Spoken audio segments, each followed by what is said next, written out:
Welcome to the USS Silversides Submarine Museum, a museum dedicated to the efforts and accomplishments of the veterans who fought in World War II.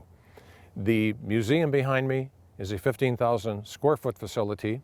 We are located at 1346 Bluff Street in Muskegon, Michigan, very close to Pier Marquette Park, and of course, right on the channel that connects Muskegon Lake to Lake Michigan.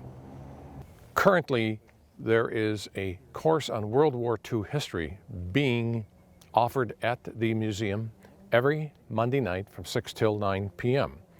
Two instructors from Muskegon Community College have developed this course, and in cooperation with the college, the class is being offered here at the museum.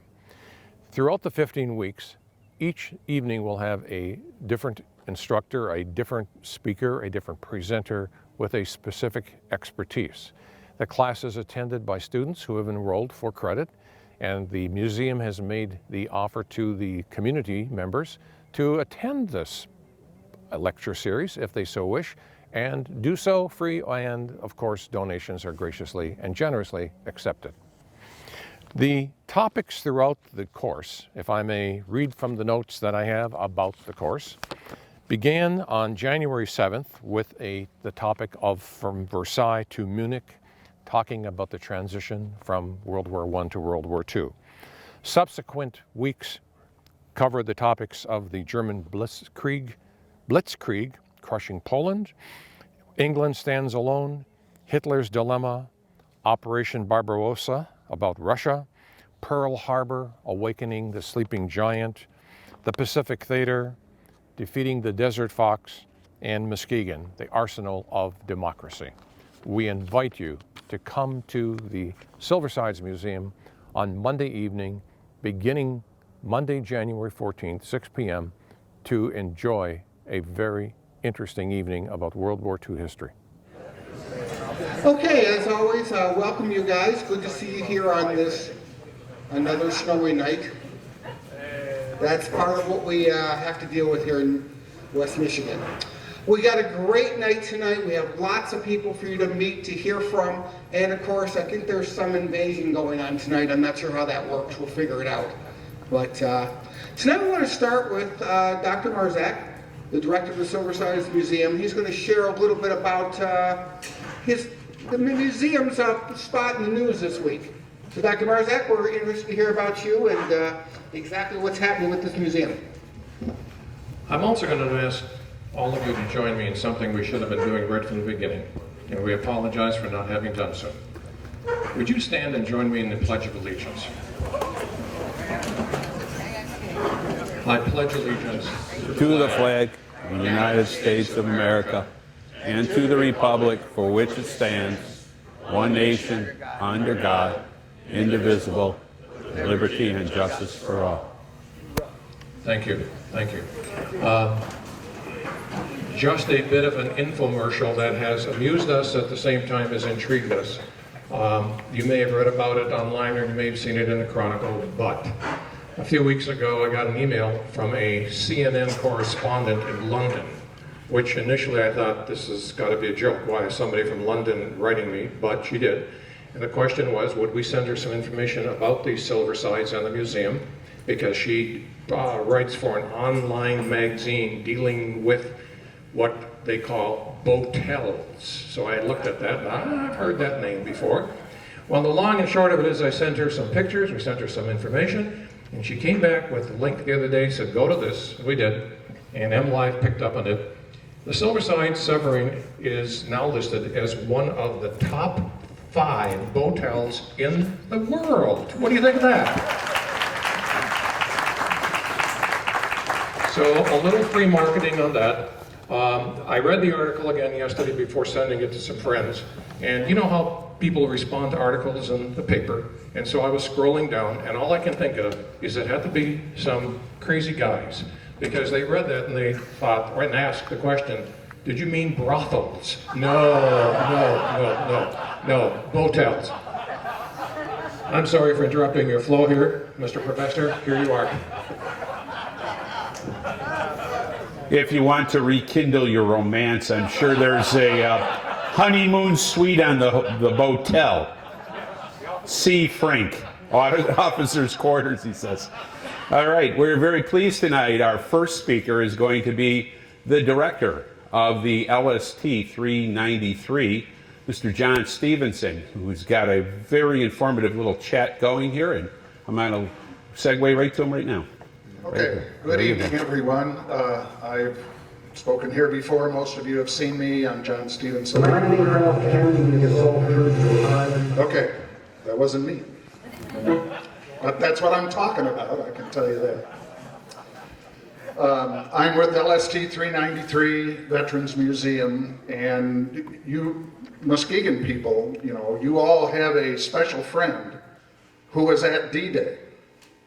The LST 393 was there. It's been, the Mart Dock has been home for 65 years, but that ship was off Omaha Beach on June 6th, 1944, and landed on the Fox Green sector the next day. LST 393 is one of 980 ships assigned to the Omaha and Utah invasion beaches, and it's one of the last still afloat. Of the 1,051 LSTs built during World War II, only 2 are left in America. The other, LST 325, is in Evansville, Indiana, and that also is a D-Day veteran. An LST, and there's a wonderful model of it back there. They moved it up to this level so you can take a good look at it, and we'll see a little footage here later. An LST, that stands for Landing Ship Tank, LST, is designed to carry battle tanks and other material across an ocean and deposit them on a defended shore. They were considered just about the most essential ship in any amphibious operation. And in the middle of 1944, there were not enough of them. LSTs were needed by the Navy to drive across the Central Pacific, for MacArthur to advance in New Guinea, for landings at Anzios to succeed, for Overlord to mount a 5-division amphibious assault on Normandy, and for Operation Anvil in southern France, all happening at pretty much the same time. Winston Churchill got so frustrated with the shortage that he told a Secretary of War, the destinies of 2 great empires seem to be tied up in the same damn things called LSTs, of which there is a great shortage. Throughout the war, LSTs demonstrated a remarkable capacity to absorb punishment and survive. With a top speed of about 10 knots, any of you who have ever been on a boat know that's not really a very top speed, and a flat bottom that causes dramatic rolling and even more dramatic seasickness. LSTs were sometimes called large slow targets, or in the Pacific, last ship to Tokyo. But they suffered very few losses. Only 26 were sunk by enemy action. LST 393 was built in Virginia and started her war career in the Mediterranean. She carried troops and tanks ashore at Sicily, the invasion of Sicily. She then went on to help with the invasion of Italy at Salerno, and then was sent to England to get ready for D-Day. And she was in Portsmouth, left Portsmouth on, I'm going to say June 1st. It was a few days before it happened, and was out amongst the fleet, and she was full of tanks. Sherman tanks, I brought a model of Sherman tanks. We had a piece of a tread last week. She had 28 Sherman tanks on her tank deck. If you think of that ship and you see it at the Mart Dock, it is hollow, and you can fill it up with anything you want. It was designed to carry tanks, because that was the hardest thing to get ashore. It has a flat bottom, so you essentially fill it up with material, run it up on the beach, the ramp comes down in the front, and out comes all your material onto the defended shore. She made 30 round trips between Omaha, or Normandy, and England. I talked to a sailor who was on board at D-Day, and he said their second trip, they filled the tank deck entirely with 5-gallon cans of gasoline.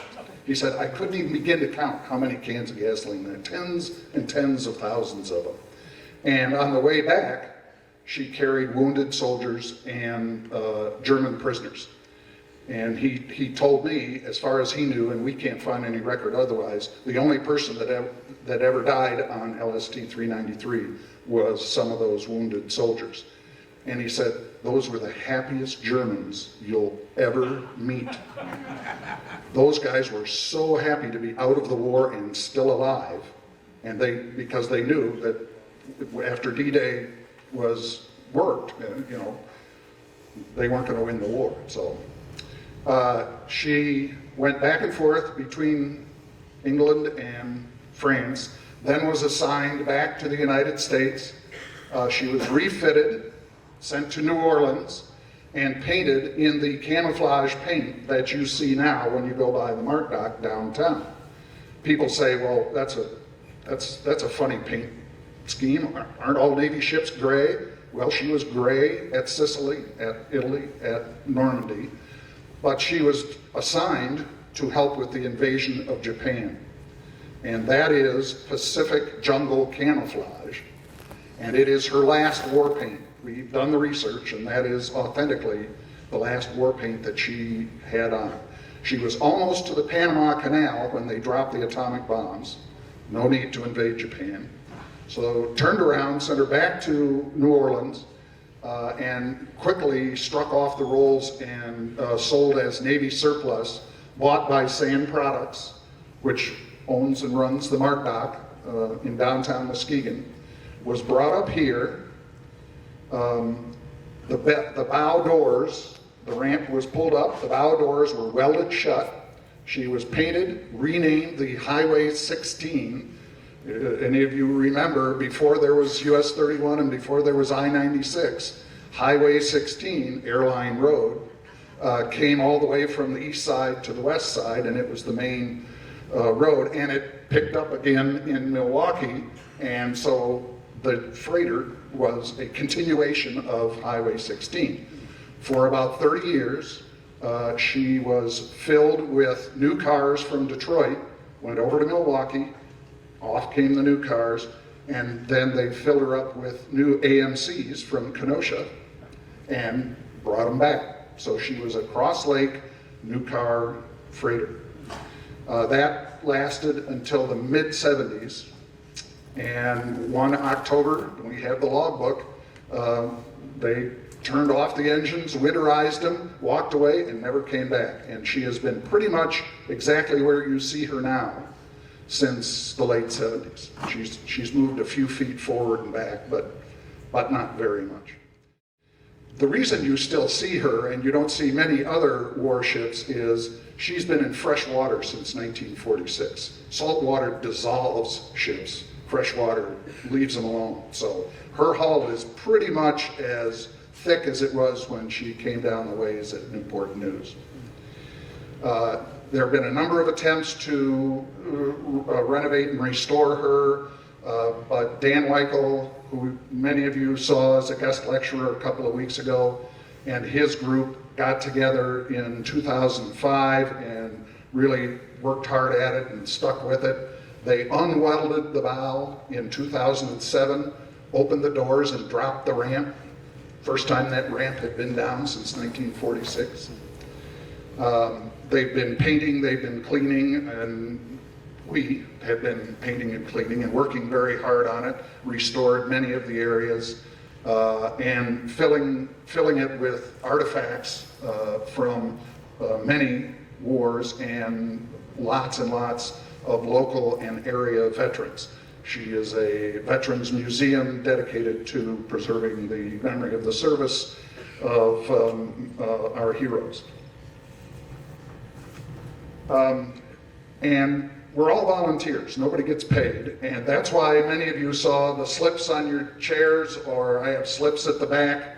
we could sure use some volunteers. We could use a hand. If anybody wants to help out, we'd appreciate it. Tour guide, gift shop, we'll be painting her in a couple of years, so if you know how to paint a ship, let me know. And as a special inducement, and somebody already is getting this, because I got a slip already. If you sign up tonight, so I know who you are, you will be invited to the volunteer orientation dinner at Fricano's, free pizza. So help a ship and get some pizza. Now, because LST 393 was at D-Day, that's why I'm here, and that's why I want to make this little presentation. D-Day was just about the most important battle fought during the largest war in mankind's history. It was the most complicated amphibious invasion ever, and was meticulously planned for more than a year. Good. But it was fought by individual citizen soldiers, young people just about the age of the college students sitting here tonight. Of the hundreds of thousands who stormed or defended the beaches on June 6, 1944, very few were professional soldiers or even experienced fighters. They just answered their country's call to duty and were trying to do the best they could. In his 1959 book, Dawn of D-Day, British Navy veteran and historian David Howarth told the stories of individual men and women who played a role on that historic day. His interviews came within 15 years of the battle, so memories were still fresh and not faded by the years. I'm going to read one soldier's story. Of the dozens of books I've read on D-Day, this passage best describes the war experience of the common American soldier. So I just want you to go back in your mind. This is Omaha Beach at 7:30 a.m.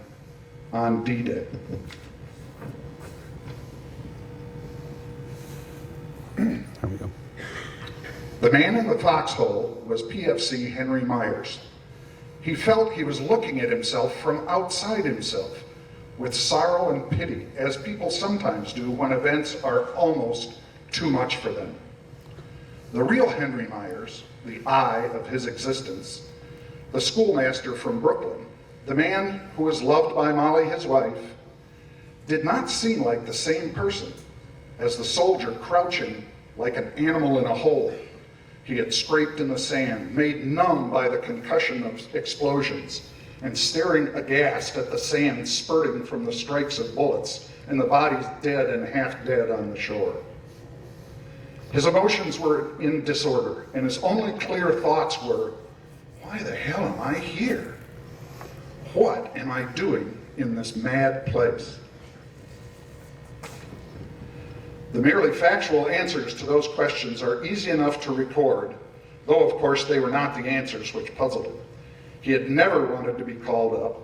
The call-up had interrupted his vocation as a teacher of mathematics in his marriage, which was only a few months old.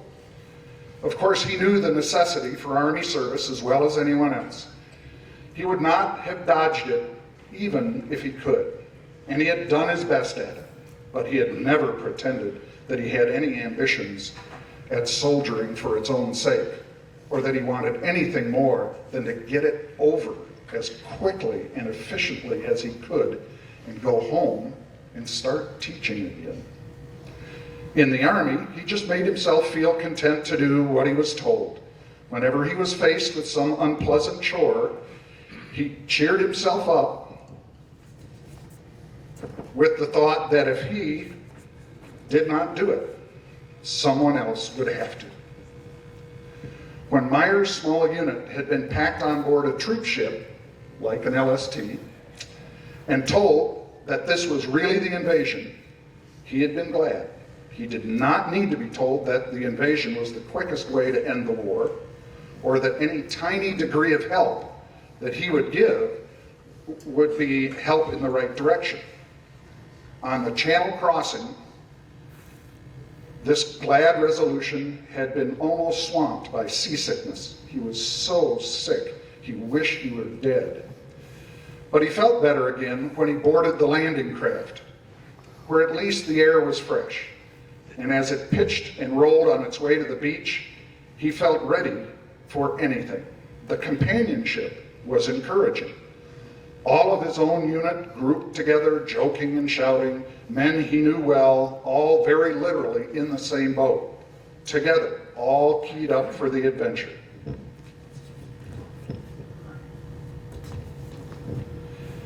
Henry Myers could not see much from his position in the boat, wedged in among other men who were taller than he was. He could not move much either. Apart from his equipment and his rifle, he was carrying a heavy coil of wire over his shoulder. It was telephone wire, and he and a couple of his friends were supposed to lay it from the beach to someplace inland where somebody would show them. But he could hear.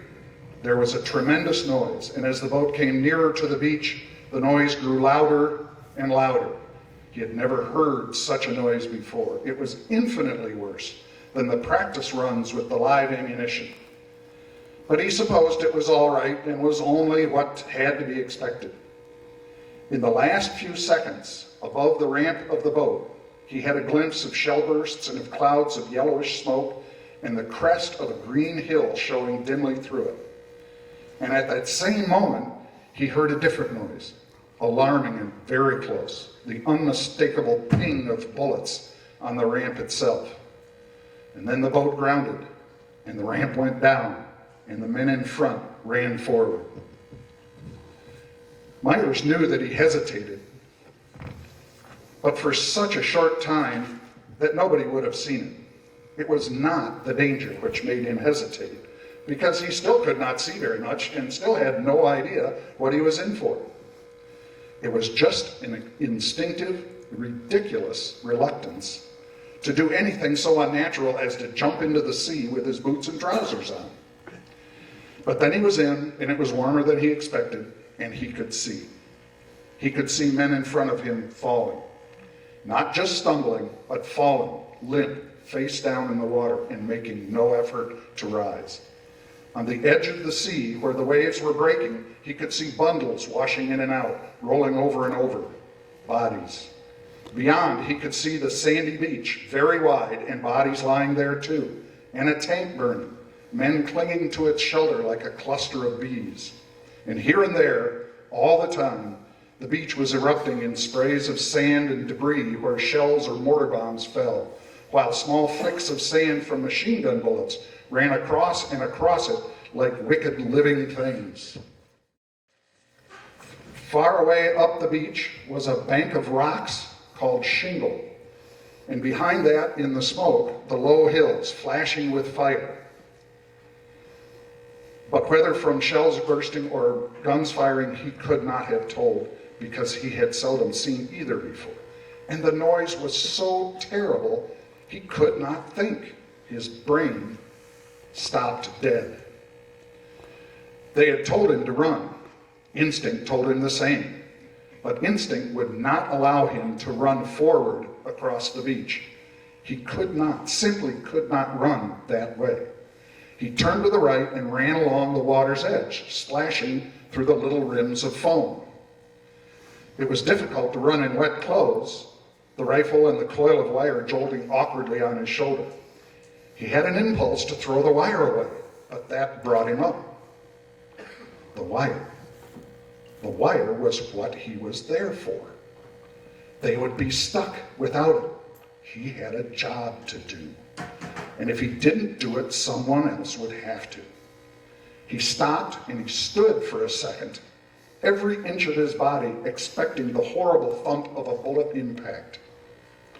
And then he started to run forward on the beach. He ran terribly slowly, in spite of his utmost effort, like another childhood dream, the one in which you run and run to escape from a monster, but you can't move. And while he was running, he was only conscious of a little area of sand around him, a yard or two on each side and ahead. It was ordinary sand, he thought. It was just like the sand on the beaches of Long Island, where children built castles and ran, and he and Molly had sunbathed. Things came into the little circle of his vision as he ran. A German obstacle, a mangled body in uniform, blood, wreckage, rifles, torn equipment. He ran over them or around them and hardly knew they were there. Then the high water mark, the line of seaweed, and then the dry sand, where he could not run anymore, but only drag his feet forward. And then he reached the bank of shingle. They were big stones, 3 or 4 inches, like cannonballs, and men were lying elbow to elbow, hugging the steep face for cover or squatting in holes in the sand, some wounded. He dropped down there, aware for the first time of the rasping of his own breath and his heart thumping, and he peered at the men near him, hoping to see his friends and his officer. But there was nobody there that he had ever seen before. What should he do? Above the dreadful noise, he heard thin screams and shouts that might have been orders, but if they were, he could not understand them, and nobody moved. What should a good soldier do? With nobody to tell him, the answer could only be, keep alive, if you can, till they need you. So he started to dig. He was trembling from the shock of what had happened. And that's no wonder, because that same shock, the shock of the instant transition from companionship and shelter of the boats to the very whitest heat of the war, where every man is always alone in spirit, had strained every man who landed to the limit of what brain and will can stand. Some had run forward on the beach, as he had in the end, and they had a chance to survive. Some had been unable to make that decision, as he had at first, and they lingered on the edge of the water and died. Desperately digging in the loose, dry sand, Myers threw down his coil of water beside the hole. There it lay, half a mile of it. Something must have gone wrong, he thought. The landing could not have been meant to be like this, because he was meant to go on and lay the wire to someplace inland. But nobody, so far as he could see, had yet even been able to cross the shingle rocks.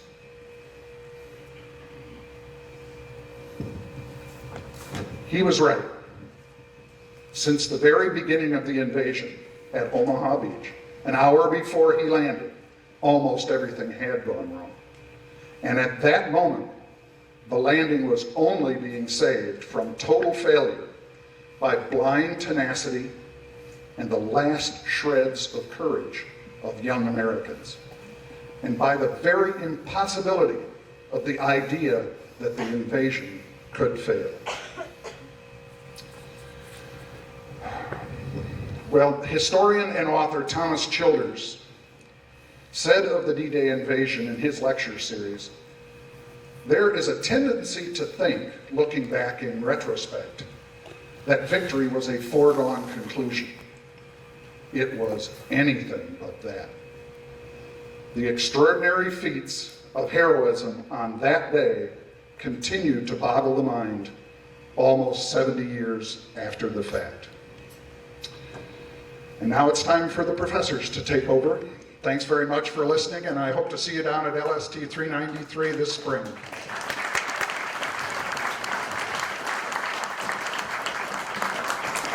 Thank you very much, John. Quick question.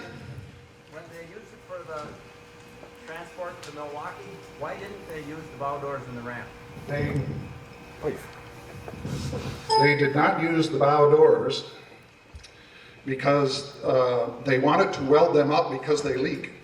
They even leak going across the Atlantic. And in fact, LST sailors used to use the area between the ramp, which closes the front of the ship, and the bow doors as a swimming hole when they were in port.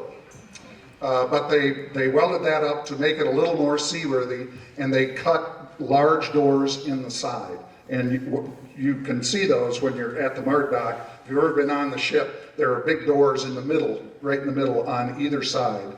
And that's where they brought the new cars in. And there's one on each side, this side for Muskegon, and the one on the other side is for Milwaukee. And they built a steel deck, 6 foot high, all the way the length of the tank deck, so they actually had 2 layers of cars inside during the crossings.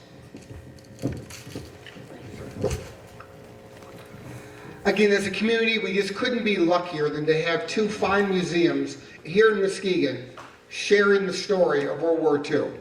The LST 393 opens on April 27th. Brand new paint job, wonderful article in the paper, and they're looking forward to many visitors.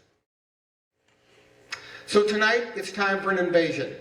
Mr. George Maniates of our Muskegon Community College History Department, we're very interested to hear what happened with this invasion. We tend to know the macro story, but I suspect, as always, you're going to give us layers and layers of detail, so we're very interested in what you have to say, sir. Well, thank you. It's often opined that you know a nation by its seminal events. And I would humbly suggest that D-Day in our history is perhaps one of our finest hours.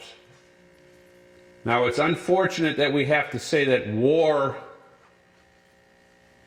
begets fine hours and fine events. But in the history of man, there has been never an invasion of this epic proportion, with the outcome so much in doubt. And as we'll go through it tonight, we will also discuss how all of this comes to rest as one of the near final chapters in World War II, because it's going to be an epic event of all cases.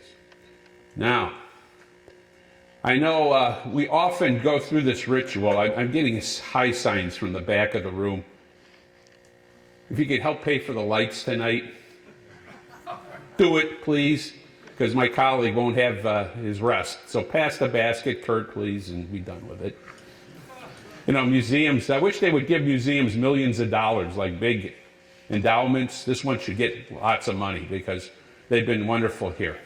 Now, I've dubbed this Operation Overlord, We're Coming Adolf, because quite literally Adolf Hitler was expecting an invasion.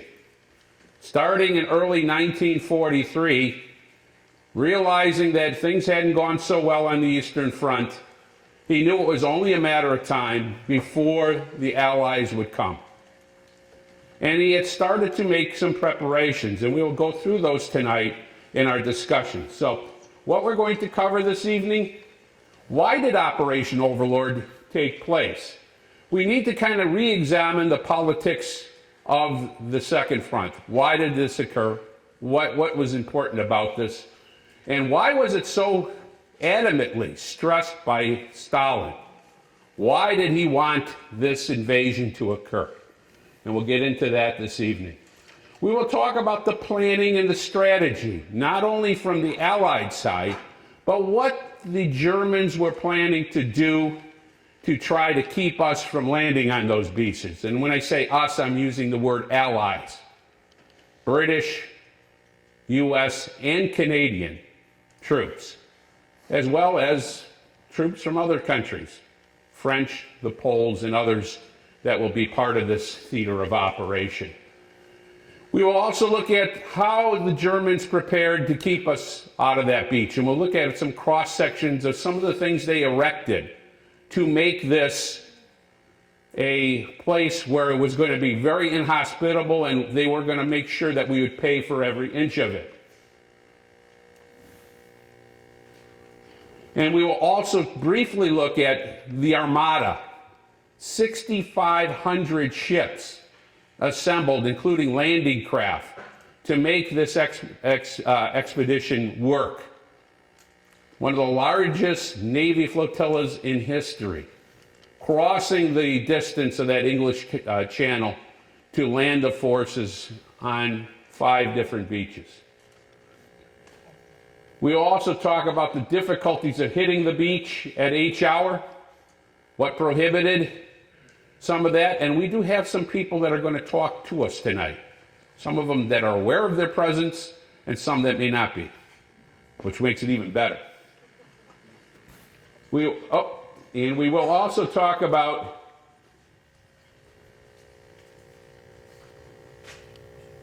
the beaches themselves and how we broke out, the busting out, and including the heavy price we paid in the hedgerow country to get to that breakout point.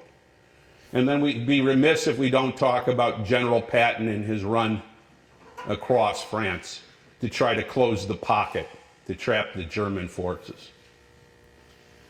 So when did this all begin? Well, we need to go back to Casablanca, which was one of the first meetings that the Allied leaders had together. Now you notice who's not at that meeting. A man named Joseph Stalin, and if you recollect from a few weeks back, which is probably 7 weeks ago, I mentioned to you that Joe Stalin never flew anywhere. Definitely afraid of airplanes, and even more so afraid to leave the Soviet Union. Why, you say? Well, he felt if he left, they may not have him back. Quite literally. There was some ample evidence. And quite literally, let's be honest, the Soviets were fighting for their lives. Stalingrad was going on, and there's a lot at stake. And Joe isn't going to be flying to Morocco to meet with Roosevelt and Churchill. He begs out. Now, 2 of the critical decisions that come into play is, number 1, the insistence by Roosevelt as well as Churchill that they are not going to accept any one of the Allies unilaterally negotiating with the Germans unconditional surrender, or surrender, period, or trying to come to terms with the Germans. There was some feeling that once Joe Stalin reversed the course of the war, that he might just want to sit down with Adolf Hitler and make a peace. Remember that it wasn't but 2-3 years previous that he was already playing ball with Joe Stalin with the Molotov-Ribbentrop arrangement. And now, what was going to go on? Would he do it again? And there's ample evidence that Churchill was very concerned. He couldn't trust Joe Stalin as far as he threw him or could see him. And he insisted, as part of this discussion between Roosevelt and himself, that nobody could make peace by themselves. Everybody was either all in or all out. Couldn't be any sort of piecemeal deal. And the second thing was a discussion about where we should invade, because there's always a sense that they should invade at some point. Now, it's been often opined that probably President Roosevelt was not keen in 1943 to start launching second fronts. The United States was still building up, was getting its arsenal cranked up. They weren't interested in the whole issue of starting a second front. Plus, let's be honest, we were still involved in North Africa, not always going so well. And this is now a time where if we're going to start, we've got to do it wholesalely and we got to be all in. 1943 is not a good time. And there may have been some overt, let's say, politics involved. As long as Soviet boys are dying, fighting Germans, keeping them tied up, they're doing okay. Maybe U.S. boys don't have to fight Germans. We have our hands full with who? Japan. And we put all in on Japan. Remember that the vast amount of our resources are going to the Pacific, because we're the ones essentially carrying the ball in the Pacific. The British, at this meeting, Roosevelt is adamant with Churchill. He keeps telling him, you got to pick it up, buddy. I need help in the Pacific. I can't do it all. So when are you guys going to get involved over there? Because remember, who's losing the most out of this deal in terms of territory? The land or the country where the sun never sets? The British. Their territories are under attack all over the world. And they don't have resources to spread them around to be able to take care of that. And that's a real problem for them. So this is some of the politics involved with that. Well, here's the group that met at Casablanca. Roosevelt, Churchill, and lots of American officers. Well, British officers, and Charles de Gaulle.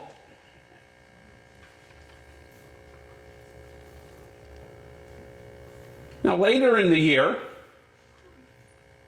let me do a little click here. This one slide is not formatted correctly. The Allies meet again, November of 1943, a little closer to Joe this time. We're now in Tehran, Iran. He can get there. No flying necessary. He meets, and he's hotter than hot. When are you guys going to open the second front? When are you going to do something? We've been taking the brunt of it here. You haven't been doing it. You haven't been living up. Especially he's irritated with Churchill. He knows that Churchill doesn't like him. He doesn't like Churchill. And he plays with Roosevelt. At one point, just to get the ire up, Stalin suggests they shoot 100,000 German officers. As soon as they catch them, shoot them on the spot. Don't have a trial, just shoot them. Churchill gets adamant. He's angry, slams the table, says to him, we're not shooting anybody unless they have trials and they go through a proper process. And then Roosevelt flips off and says, well, maybe Winston would only care if we shot 49,000. So there's a little of this going on.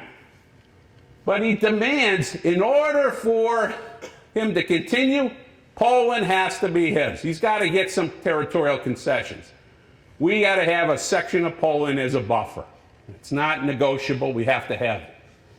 And he wants a decision. When are you guys going to start on the second front? There's no point in talking anymore. You guys have been playing footsie with this. In fact, he says, soon as this conference ends, I want some decisions made and I want to be told what you guys are going to do. Who's going to be in charge of the planning of the second front? Who is the general who's going to overall take the command? And when is it going to happen? Because there's no point in us continuing to talk unless you guys do something. So he demands a 1 week from the end of the meeting, December 1st, by December 8th, give me names, give me times, let's start talking. Well, clearly, Stalin came in like a lion, and he goes out like a lion. There's nothing that's going to change. And Roosevelt and Churchill realized they've got to do something. They've got to mollify this guy. They've got to commit to the second front. And they come up with the decision to do it late May or early June 1944. And they also decide that they have to have some situations covered in their particular planning scenario. Number one, because the British fighters, which are going to be the majority of the fighters involved with the support of an invasion, they have only a 150-mile radius. That means going out and coming back to Britain to refuel, you've got a total of 150 miles. That isn't very far. And by modern standards, that wouldn't even be a good fighter. But in World War II, that's state of the art of the technology at the time. So they've got to have this covered. And we're going to show you in a second with a map that the nearest point to do any sort of invasion is the Pas de Calais. It's only 35 miles across the channel. Except that who's been anticipating that's going to be the spot they're going to hit? Hitler. And he's been using Rommel and others to reinforce that, but also to reinforce a secondary spot. And we're going to talk about how Normandy comes on the list. The other thing is we're going to look at locations of ports. Unlike the Soviet Union that did not rely on supply through ports, the US and the British, if they invade, are going to heavily depend on how many ships they can get across that channel, offload the products, the logistics of that, and get the products and troops off those boats into France. It's going to be a mere numbers game. If we come across, how many troops can we get out? How much in terms of material can we put on the shores? And how quickly can we deploy? Because we realize that the Germans are going to react. And part of the Allied strategy throughout this period is trying to make sure that that reaction time is going to be muted. That we're going to make it extremely rough for the Germans to get their reinforcements and their tanks to the front lines. And we're going to talk about why their tanks are so far back in a minute. Because part of that involves a power struggle between the two German leaders. And it has to have a beachhead that's wide enough to support many different divisions getting on those beaches. You can't have a bottleneck. If it's too small, that's just going to mean the troops are going to be bunched up and they're going to be unable to get up the shores. And the other thing you have to worry about with the French coast is, is it accessible? Can you get up from the beach, beyond the beach to the terrain? Because in some places you have sheer cliffs. So a lot of reconnaissance and a lot of planning went into the selection of beach spots.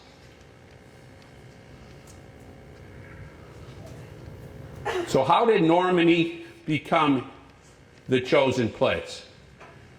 Well, a lot of it stemmed from an earlier expedition that was carried out by Canadian troops in 1942. It was called Dieppe. The Canadians tried an expedition, a special operation, to try to take out the U-boat pens in France. They landed and it was a folly.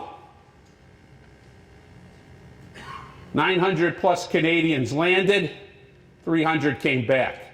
They never made it off the beaches. It was such a bungled deal. And it really was a blow for Canadian morale, because the Canadians felt that they were good fighters, but after Dieppe, there was some question whether they could really do the job. Well, it wasn't that they couldn't do the job, they were just deployed poorly. And this scuttled any sort of attack. Don't attack any ports, because ports are going to be too fortified, there's going to be too many people there, they're going to push these troops right back in the sea. So if you're going to do any sort of attacking, you better attack on a beach where there's going to be very few people available to defend against you, or at least lighter numbers of people there. And you got to make sure that the fortifications can be defeated, and we're going to talk about that. Because Germany has steadily been building the fortifications along all these beaches. We're going to call this the Atlantic Wall, and I'm going to show you what engineering feats that they were accomplishing to make this beach impenetrable. Because it wasn't just putting in pillboxes and gun emplacements. It was prepping the beach so it made it very difficult for any sort of craft to make it onto the beach. And as many can tell you, some that have been there, who they were there that day, it wasn't easy. Especially at Omaha, very difficult to get up on the beach. And the Pas de Calais was also ruled out because it was narrow. You couldn't get as many troops up as quickly. Too fortified, too narrow, So how did they come up with Normandy? First of all, the beaches were wider. There's proximity to two ports that will be critical. If you can win Cherbourg and Le Havre, you can have resupply very quickly. And we're going to tell you how they engineered an artificial port in Normandy, because that was critical. Because the first few days, D+7, D+14, we don't have a port yet. That port isn't ours. They had an artificial port that they put in. They towed it in from England and moored it out there. And that became the place where they started loading all the supplies and troops off on. With D-Day +3, 4, they were already starting to get the troops off on that artificial port. So let's point out what we're talking about. Let me get my little handy stick here. Call this the Dr. Marzak pointer. He started in education when these were popular, right, Frank? Yes. Okay, Pas de Calais, right up in here. Very close to England, too close. Germans have figured that one out. But you got Normandy, nearly twice the distance, 2.5 times in some cases. But look at the length of the beaches that you have here, plus the proximity to Cherbourg and Le Havre. You can get this in quickly, you get your troops up, and you can be able to make a beeline then across Germany. The feeling here is if you came across, you'd get to Berlin quicker, but it's going to be too defended. So that's part of the issue involved here.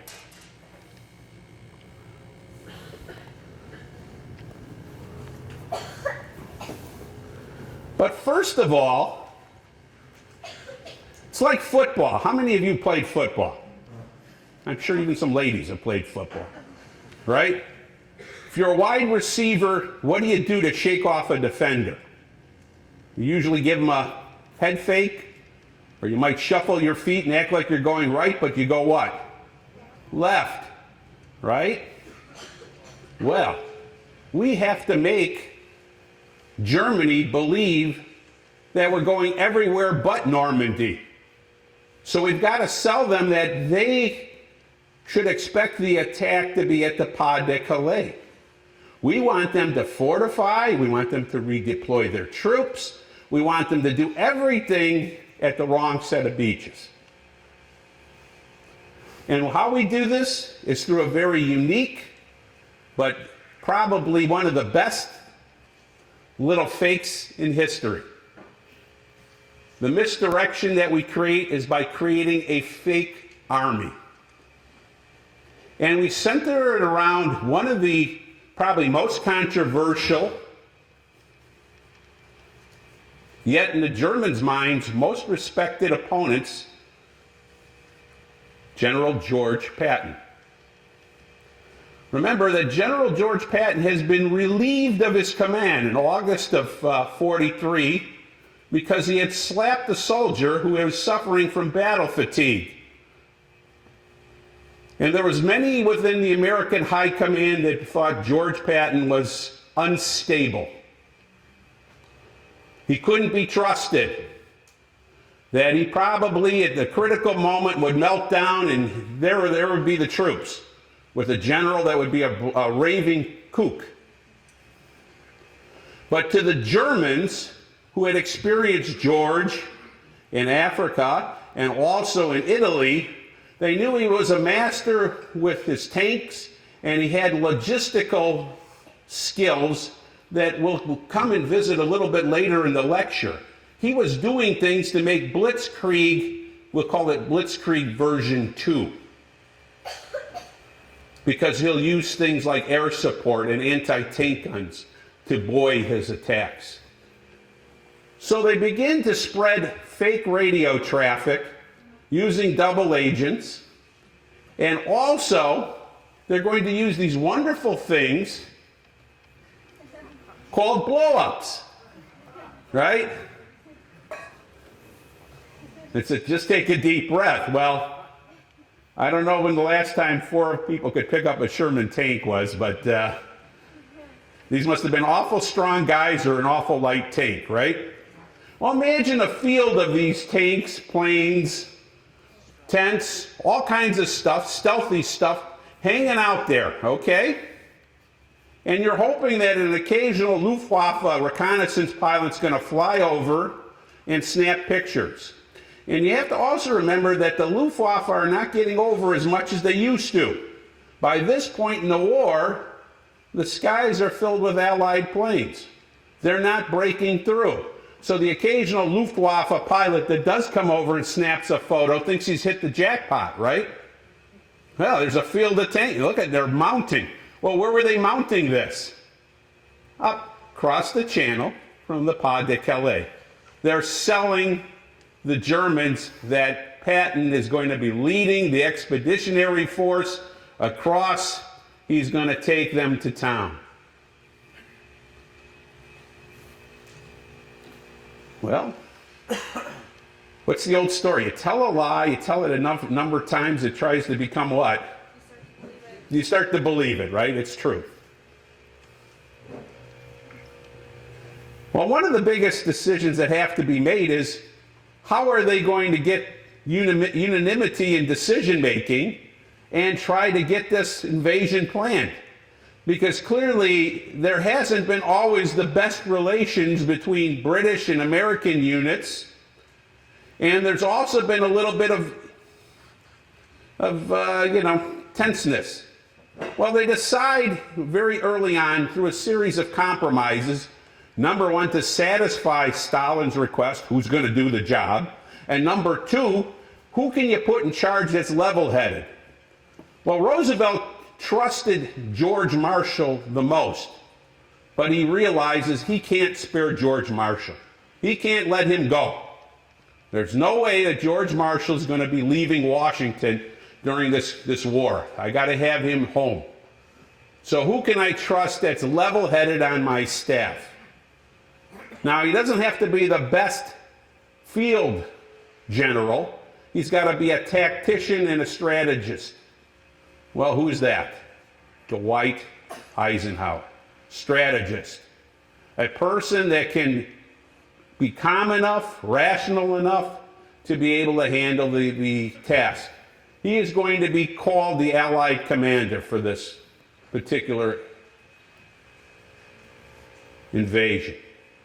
He's going to set the high-level strategy. He's going to work with the general staff composed of 4 British and 3 Americans. The 3 Americans, starting up in the left-hand corner, Omar Bradley, and we have Beadle Smith, and here's Eisenhower. Now, his counterparts, Bernard Montgomery, and we'll talk about Bernie in a minute. Interesting character. If we thought that Patton may have been a little delusional, Montgomery makes him look like a Boy Scout. Then we have Sir Arthur Tedder. We have Bertram Ramsay, who's the Air Marshal. And we have Trafford Lee Mallory, another Air Marshal. So we have them all covered. Now, clearly, most of these people are pretty rational people. Eisenhower can get along with them. Montgomery, a little bit different. But he's going to be tabbed as the general in charge of the ground. They're putting the ball in his hands. It's kind of like if you're playing football, you give your ball to the halfback to run. He's the halfback. They're putting all their marbles on Montgomery. He has to break through. He's going to have to take a place called Cannae. So the plan is going to involve a couple of elements like we said. First of all, weather is going to play a big part. The tides are going to play a big part. You want high tide, full moons. Why? Good light, high tides to avoid any of the obstacles.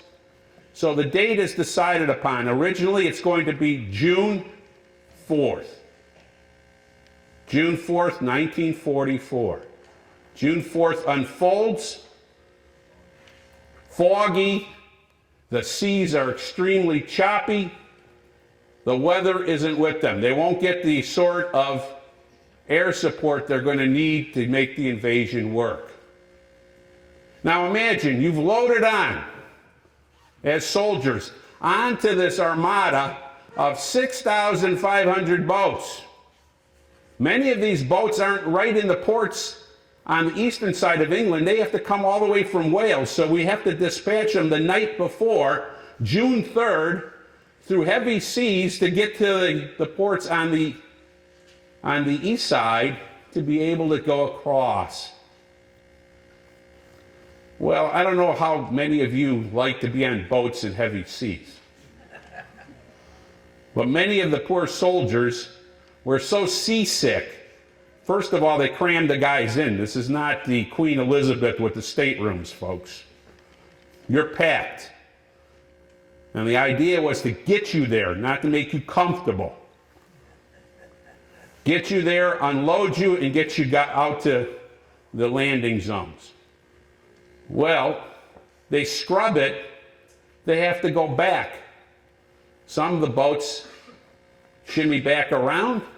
Other boats just pull back into the harbors, but they don't let the troops off the boats.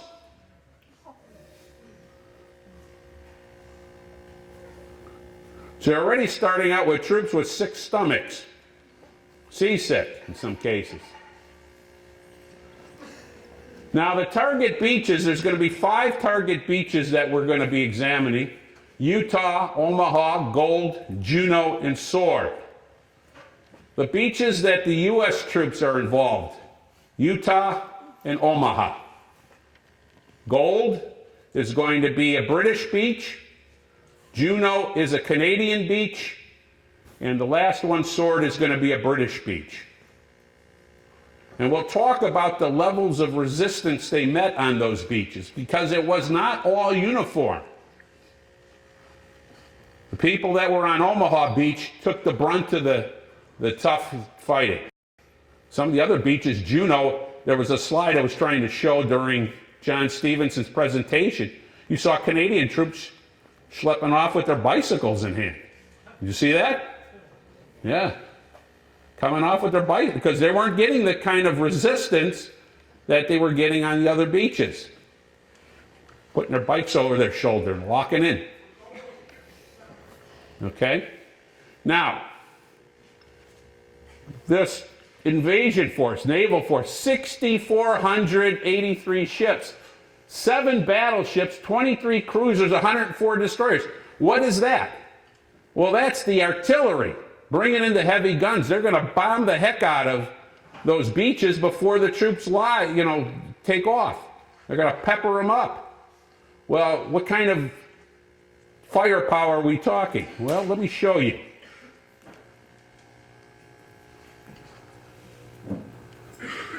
That's a battleship firing, folks. You notice, for those that may not be aware of this, there is no sailor on the deck of that ship when it's firing, because the percussion from those cannons, they're essentially shooting rounds that would be the size of a Volkswagen.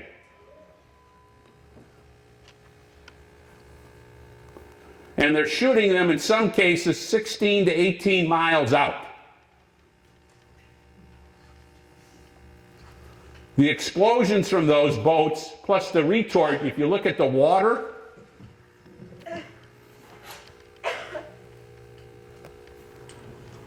that's the sound effect. That would sweep a person off the boat, kill them instantly if they were on the decks. So you can imagine what they were hitting those beaches with in terms of explosive power. Now, the other thing we are ruling in is the size of the force that we're putting in the skies. 12,000 planes, of which 5,000 are fighters. Now, the Germans are posing us with a mere 169 planes. We own the skies on D-Day. And one of the things you got to remember, this is why Muskegon is so important. Why did we show you Muskegon last week? because you have an arsenal building this stuff so rapidly that we can pour this into the breach. The Germans are lucky just to keep up with their attrition in terms of what they're losing, and they can't even keep ahead of the game. They barely can even make parity. And we'll see this further down the road with D-Day. They can't resupply their losses. And it becomes more and more difficult for them. Now, one of the things that we understand is that they didn't want to mix up the forces. One of the early decisions the planners did was that we're not going to mix British and American troops into one force. It's hard enough to get them to cooperate. We're not going to homogenize them into the Allied fighting force because they wouldn't get along. So they gave each beach to each different country. That's their responsibility. Now, the other thing, prior to this, we're bombing France at an incredible rate when we're trying to target their railroads and their supply lines and everything that they have because we want to cut it off. If we're not successful, the last thing, or if we're having opposition, the last thing we want to do is to have the Germans start rolling up their reinforcements. Well, it's hard to drive a tank. Those of you that have driven them, God bless you. You're wonderful people. But you can't drive 10 hours in a tank to get somewhere. It wears the heck out of you, right? Not very comfortable. So how do you get tanks up to the front line fast? You load them on a train and you transport them. Well, if the rails are all blown up, now you've got to find alternatives. You've got to either truck them in or you got to get them in some way, drive them in. That's going to be slow. And that's going to be part of the response. Now, the other thing that I want to focus on today is this landing craft. 4,000 landing craft. This is where the Midwest is at its best, because many of these landing craft are made here in Michigan and Wisconsin and other places. Across the pond, Outboard Marine, very instrumental in making those craft, and other companies will design craft to deal with it. Well, there's 4 types of craft that are going to be prevalent in this. One of them is going to be called Landing Craft Personnel, LCP for short. It's your basic landing craft. 36 troops. It looks like a barge, flat bottom. It's got a ramp. 2 guys, Navy guys. One's sailing it, the other one's assisting. Ramp drops, troops go out. Now the sides of these are higher than a man's head. Why? You don't want them to get hit coming in. But as soon as that ramp drops, the shooting begins. Then they had the landing craft vehicle personnel, little bigger unit, 100 troops, and they usually stuck a Jeep on there. And then they had landing craft infantry. This is a much bigger unit. And then you have your landing ship tank. And as John told you, 20, that was probably small.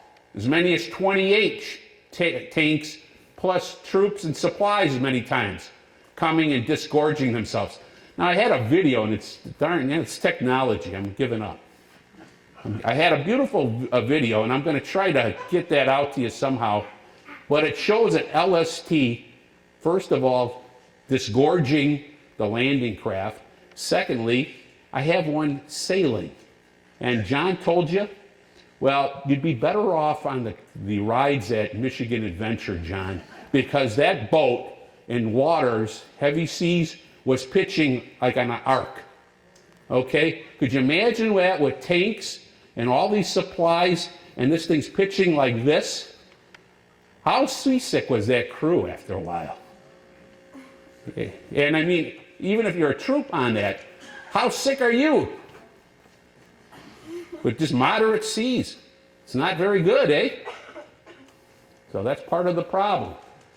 Nah, maybe it's not the problem. That's why we won the war. Well, here's Omaha Beach. Here's where the action begins. June 6th, we finally launch. H hour, invasion hour. Beginning between 6:30 and 7:30 in the morning.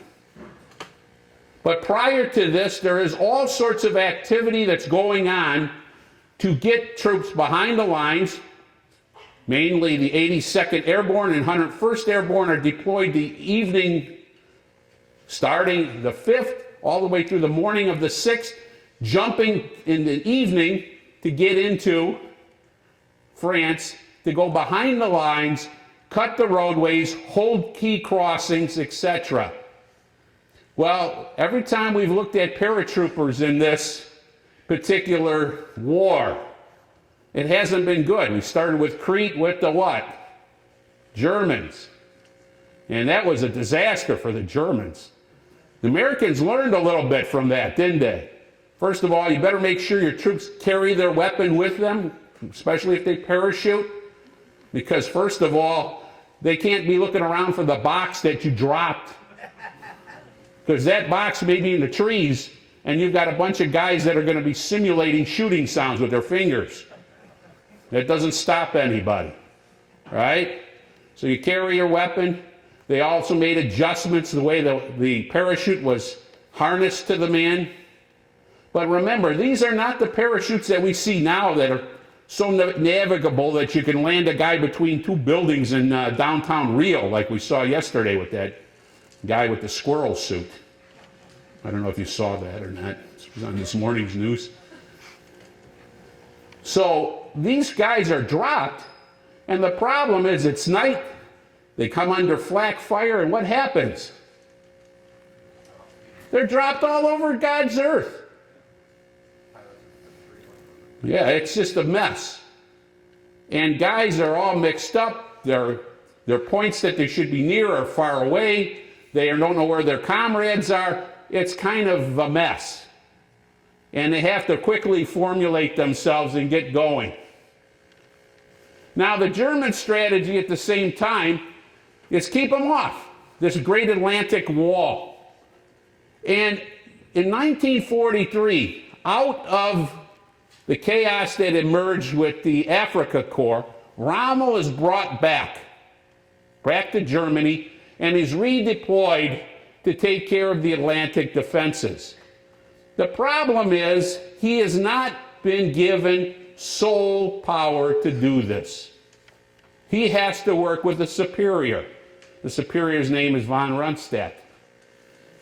So Hitler has made it very emphatically clear through a directive called Directive 51, we're going to shore up these defenses, we need to be prepared. And Hitler believed, even after D-Day, that there was going to be a second invasion.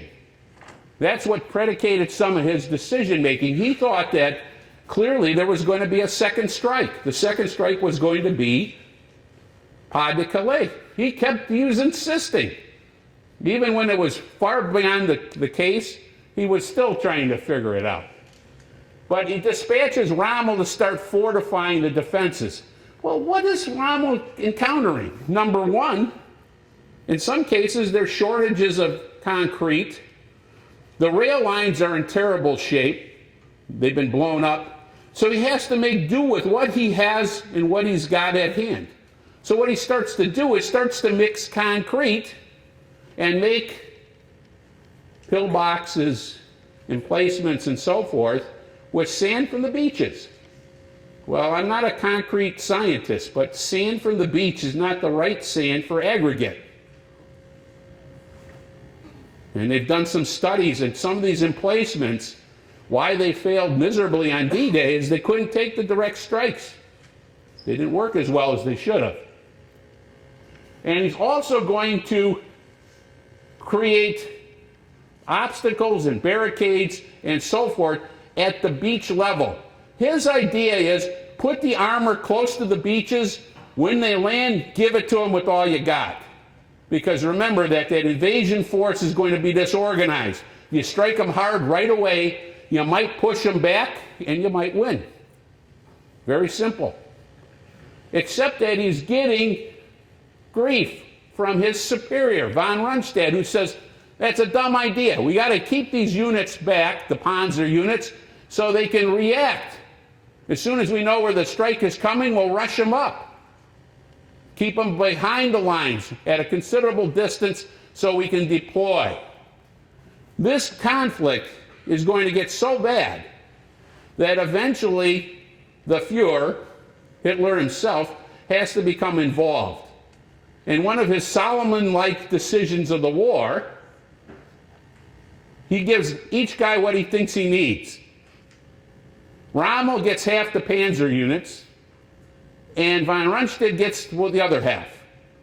Well, does that work out? No, because the problem wasn't addressed. So they want the Allies to match the armor. It doesn't happen. Here's our guys. Here's the beaches, Utah, Omaha, sword and gold. And here's the obstacles that I'm talking about. This is kind of a cross-section starting from a considerable distance out. You have things like logs, hedgehogs, posts, and these interesting line of what they call Belgian gates, which are over 7.5 to 8 feet tall, that are submerged during high tide, and at low tide, they're like a fence. And these are put across the beachhead. The idea is if you're going to put landing craft or ships into land people, they're going to have to dodge these particular units. Well, wow. As we know, it's hard enough to get on a beach with people shooting on you without having to do that. We talked about the postponement. We talked about landing of paratroopers and special forces. One of the biggest objectives was having the Army Rangers take a place called Pointe du Hoc. Pointe du Hoc had these huge guns. They had seen them on the reconnaissance photos. They believed if they weren't knocked out early in the fight, that they would be turned on the ships as well as the landing craft, and it would have made the invasion near impossible. So the Rangers are inserted early, starting at 5 to 5:30 in the morning. Their idea was to run up chalk hills that were 150 plus feet high, some of them were sheer. They were to climb up using ropes to get to these emplacements, defeat the Germans in these gun emplacements, and to disable the guns. Well, they had been practicing so well that they figured out how to get up the hills very quickly. In fact, almost effortlessly in some cases. But when they got to the emplacements, what did they find? No guns. The Germans had taken the guns out and had moved them out. And they had to locate the guns and then hold them for 2 days without reinforcements. They took 60% casualties doing that. Now, we have some local connections here. I'm going to show you, before I bring Miss Ruth Cantola forward, I want to show you a picture, because Muskegon is always like one iota from separation from pivotal events. I bet you all of you have seen this particular photograph in a history book. This is the evening of the 5th of June. Eisenhower is rallying, giving his kind of win one for the Gipper speech before these guys load up on the planes. And there's always a Michigan connection. Well, the guy he's talking to, of course, is from Saginaw. We don't know what his name is. But right here, Private First Class Arnold Cantola, a boy from Ravenna who's in the Airborne, is right there. See him? Miss Cantola, would you come forward at this point? I want to get your recollections of this, if you could. Could we get a chair for Miss Cantola here?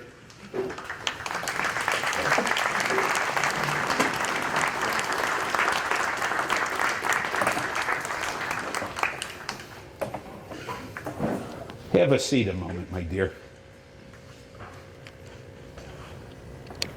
I'm going to give you this, and I'll ask you a couple questions, and feel free to share what you know and what you remember. All Tell us a little bit about Arnold. Arnold lived to be 83 years old, and he died in January of 1907. He loved his country, he loved his family, and he loved his Lord, so we're going to be together again. Like with most veterans, he did not want to talk about the war, and he did not want to be asked any questions until his own children came home from school, because they were supposed to interview a World War II soldier. And then he would tell them what he wanted to tell them. And of course, they always wanted to know, did you kill anybody? And he always said, oh, I hope not. But he loved everybody. He even loved his mother-in-law.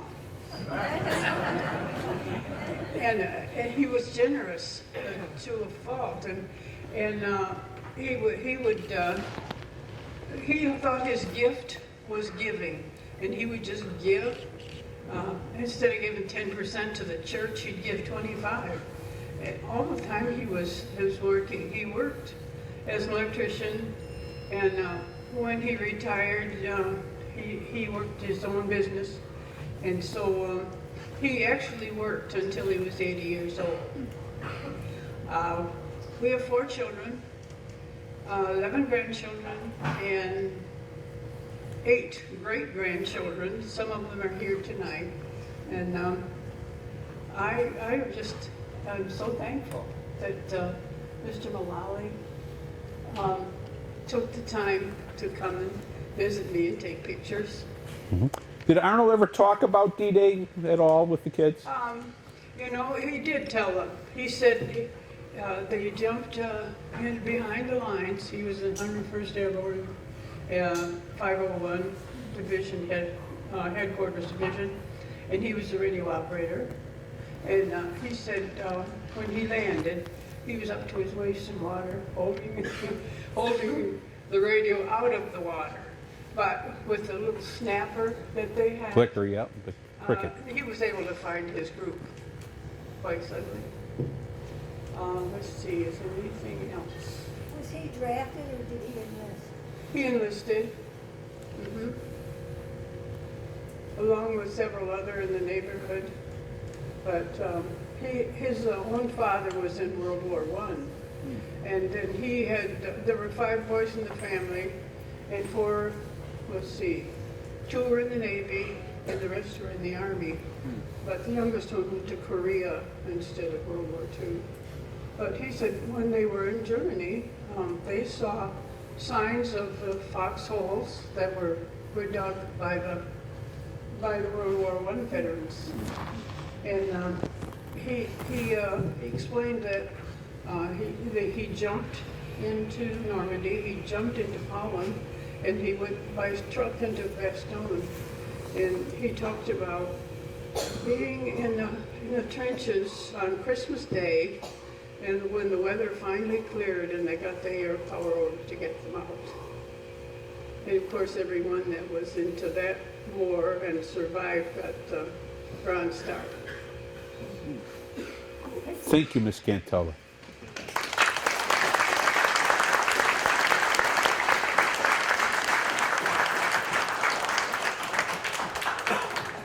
George, one additional thing. Yes, go ahead, Mr. Mullally, Richard Mullally. A retired teacher friend of mine was teaching adult education history class in Muskegon in the 1960s, and that picture was in the textbook. One of the students said, Mrs. Albers, do you know that there's somebody sitting right here in this class right now who's in that picture? And there was Arnie. He wasn't going to mention it, but there he was.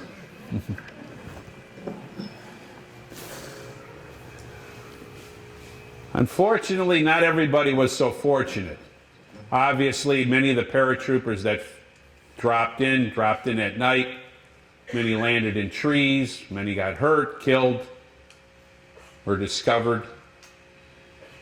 And the way they communicated, they didn't have radios. They had a little clicker, little cricket they called it, which made a sound click, click. And that's how they could recognize, that was the acknowledgement they had to make sure that it was friend or foe. If the other person didn't click back, it was probably a what? German. Let them have it. So many of the units especially came in by glider, towed in by an airplane on a 5/8 inch nylon rope. And they would let them go, and they would let the wind power glide them in. Well, gliders without power don't often fly very well. And you don't have the ability in some cases to land them in the places you want to land them. And there was many fatalities just getting these gliders down. And then we have the case of Robert Steele, the 101st Airborne 502 unit, who ended up paratrooping in, and he got stuck on the steeple of St. Mare Église Church. Now, imagine feeling helpless. You're dangling from your parachute. You can't drop down. Obviously, that's an awful big drop. It's the middle of night. And what's going on in town at the same time? A huge fire. And of course, they're ringing the bells like crazy to let everybody know that they got to turn out for the fire. So not only are the volunteer fire department out there, but the Germans are out there in massive force. Dare he make a peep? He tried to go and play dead, but eventually they discovered him, and he's taken prisoner. It was such a poignant event that the French commemorate Robert Steele. That is a mock-up of Robert's personage hanging by a parachute, still there. And there are 2 stained glass windows in that church commemorating the role of the 101st Airborne as liberators. And then down the ramp to hell. The troops coming on the beach, on those landing craft, that ramp going down and seeing fire come in, people getting killed, maimed, the chaos, many of them hitting mines on the way in or obstacles. And here's a quote: "It looked like we were running straight into hell. Lots of explosions, lots of fire on the beach. Survival that day was a matter of luck. You made it, the man next to you didn't." That's First Lieutenant James Watt of the 81st Chemical Mortar Battalion of the 1st Division. Fighting first, the untold story. Well, we're very fortunate tonight. Richard, would you come up here? We have an individual in our midst tonight who was there, who experienced this. And I know we didn't give him a lot of prep time, but I know when I talked to him last week, he was happy to tell me where he was. It was well over 2 years ago. I was doing something I've done hundreds of times in Muskegon. I saw an elderly man walking through the halls at Muskegon Hackley Hospital. I go up and I say the famous words, "Excuse me, sir, are you a World War II veteran?" These are the exact words I heard him say. June 6, 1944, Omaha Beach. Well, he's here tonight.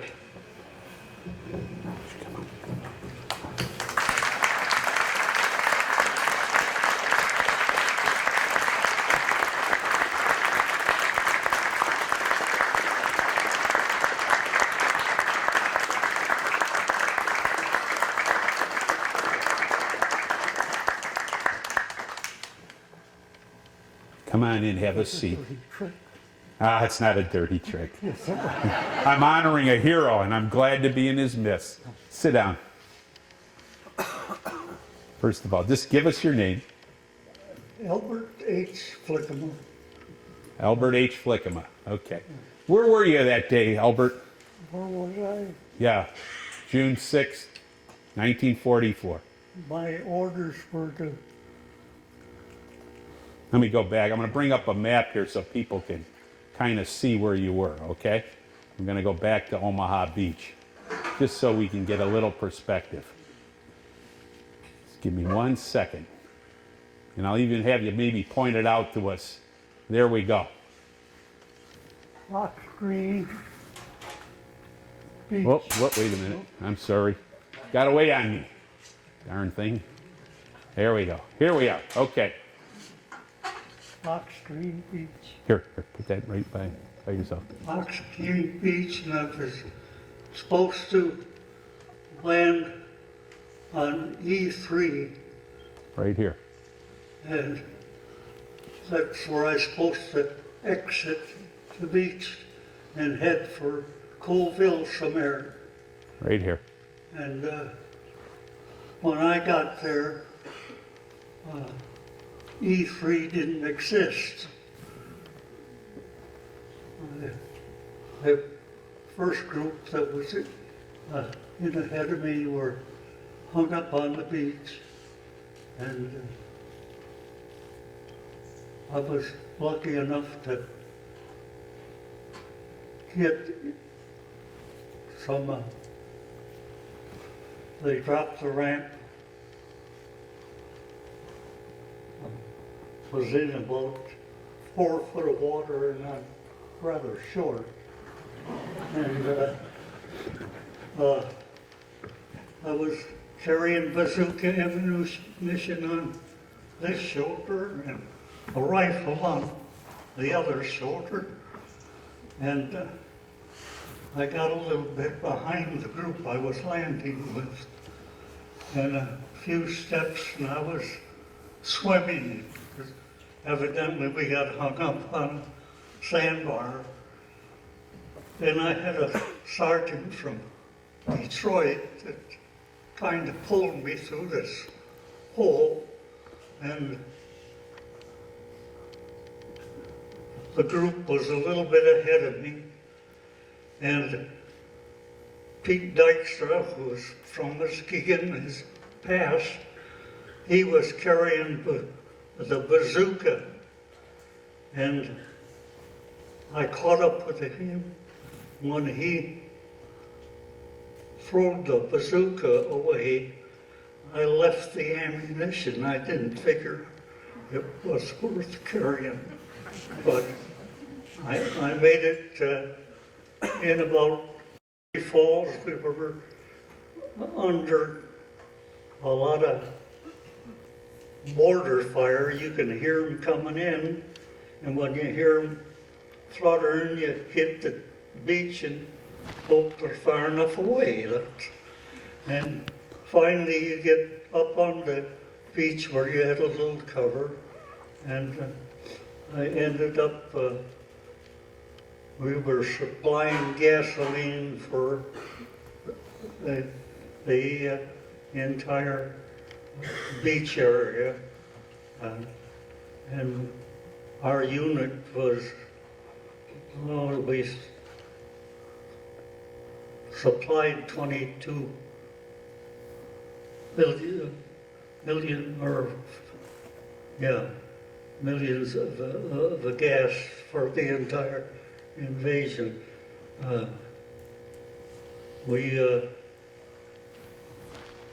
Once we established the beachhead, the area was fairly decent.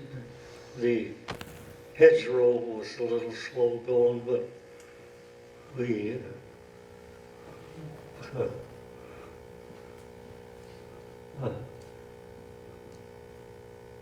we supplied Patton when he broke loose, and understand most of the gasoline is going up the front in 5-gallon cans, so there's a lot of 5-gallon cans, but I made it back home, and I've got 2 daughters and grandkids to go with it. But I didn't know I was going to be giving anybody any information. But I'm here, and Been married for 71 years. God bless you.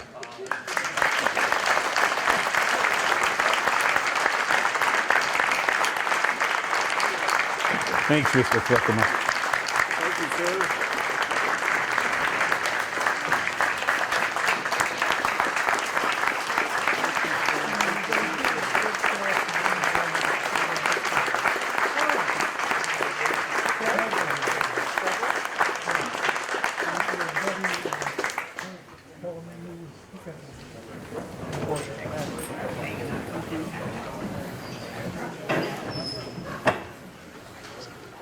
That was impromptu, and I do respect Mr. Flickema for even coming up. That was a tough assignment, I'm sure. Obviously, a lot of memories there and so forth. But you know what? If we don't capture the history now, we're never going to know it. So thank you for doing that, Mr. Flickema. Once we broke through the beaches, started making in. Remember that the objective here originally was to make sure that we got on the beaches and we were able to hold them. In fact, the notion was that even 30 days in, we were only going to have about a 15 to 20 mile buffer inland. So in some cases we started to move well, but in other cases we're kind of bogged down. And who's bogged down the most? Our friend Montgomery. Because he's trying to take Canay. He's upset that anybody else seems to be getting ahead.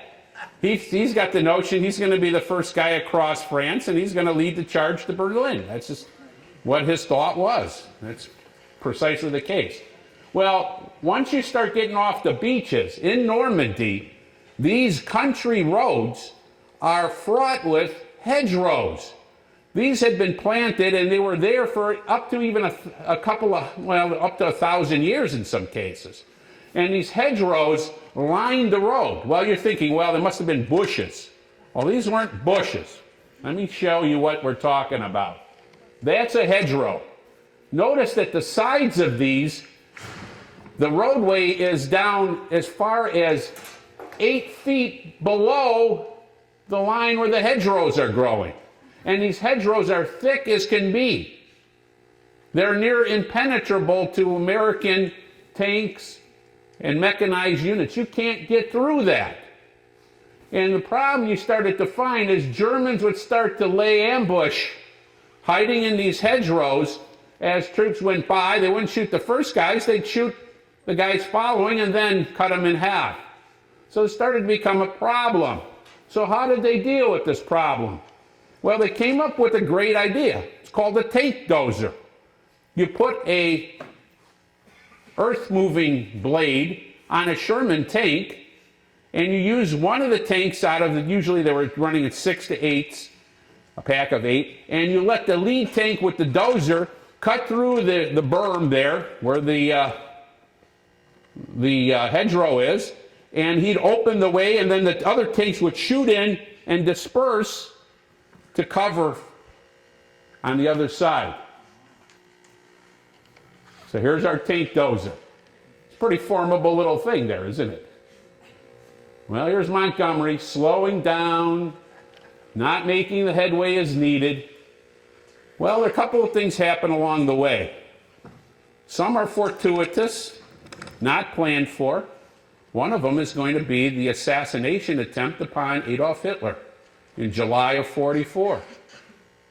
Because that's going to shake up the German command and make officers that are usually outspoken very compliant. And they're not going to tell their leader what he needs to know, but what he wants to know. And that's going to be some of the downfall that the Germans are going to experience. Could they have reacted to this? Yes. But because of some of these issues, they're going to be a little hesitant. Well, the general that's most under scrutiny is General Klug.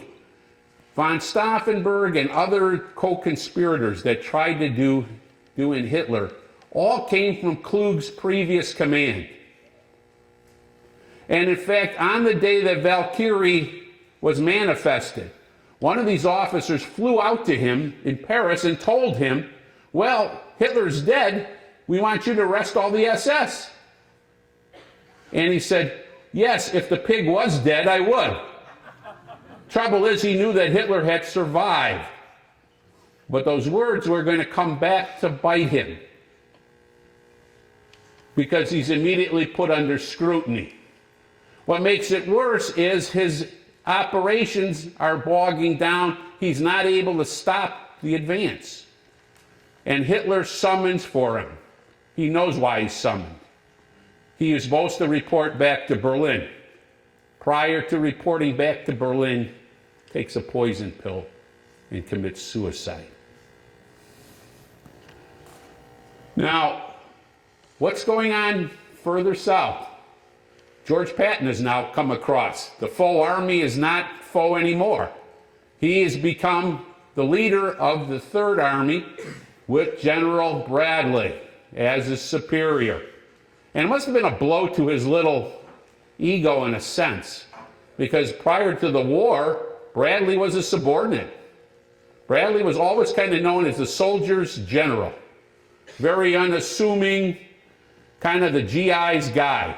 One time he was in a trench getting bombed, and some GI turns to him and says, if I could find the general who did this to me, I'd like to strangle him. And you know what he said? I'd like to find the son of a bitch myself. Pardon my salty talk. Right? Well, Patton is doing something that none of the troops have, or none of the forces had done to date. Remember, Blitzkrieg by 1943, the sending in of armored tanks, sending them way out ahead of the troops, that's starting to fall apart. It's not working too well.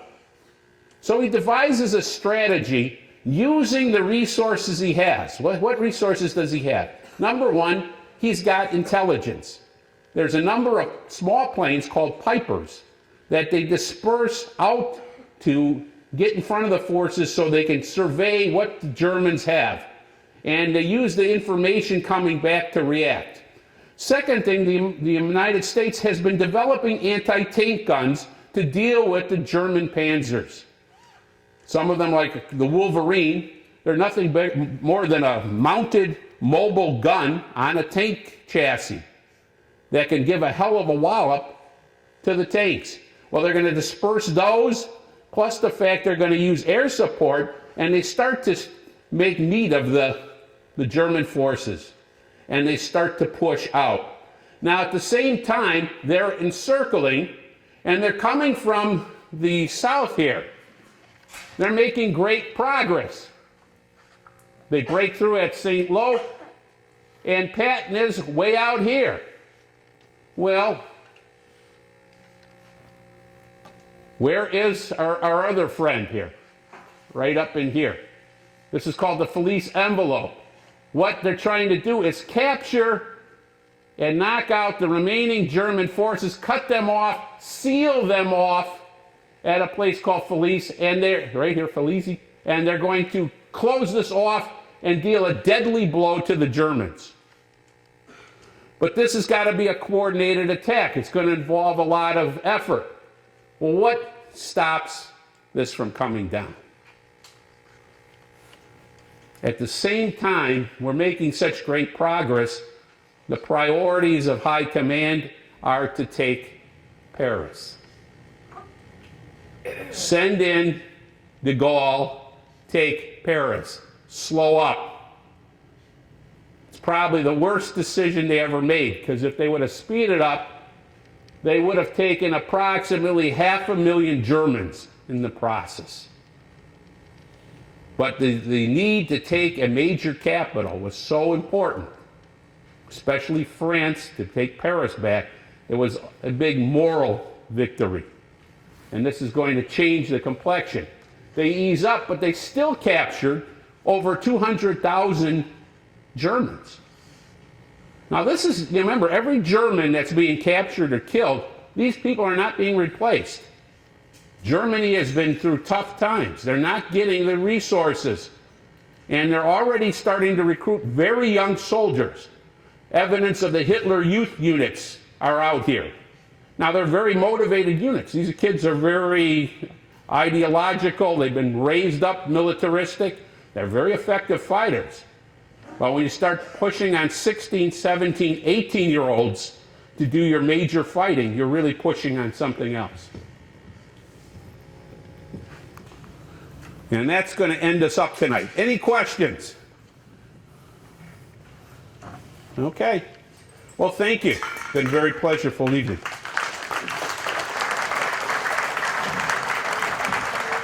Okay, again, thanks for coming tonight, and thank you to our guests, Ms. Cantola and Mr. Flicka. Thank you very much for sharing your stories. And we shall see you all next week. The Battle of the Bulge, I have it on good authority.